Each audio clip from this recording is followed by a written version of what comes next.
راه ما يمكنش الاخوان، والله العظيم هاد الصحافي الجزائري السم اللي كاين فيه والله ما كاين في الافعى، والله ما كاين في العقرب. شتي العقرب والافعى الطف، السم ديالهم الطف من السم ديال هاد خينا هذا.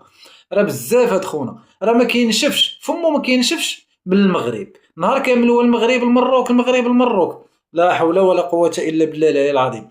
وسيرتو فالسمع ان المغرب غينظم كاس افريقيا في 28، والله حتى نشف الراق ديالو ما بقاش بكثرت مع انه كيجبد المغرب. اسمع اسمع. كأس افريقيا 2028 يعاودوها، كأس افريقيا 2028 يعاودوها.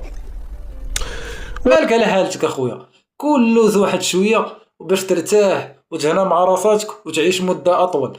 هاد السيد هذا كان كيحارب المغرب فاش ان المغرب فاز بتنظيم ديال كاس افريقيا اللي كاينه حاليا في بلادنا. هو كيكذب وكيخرج بالاشاعات وكيقول لك بلي ان المغرب ما واجدش وما غيقدرش ينظم كاس افريقيا، يعني ما غاديش يوصل للمده المحدده وغادي يتسحب منه التنظيم وغادي ننظموها حنايا.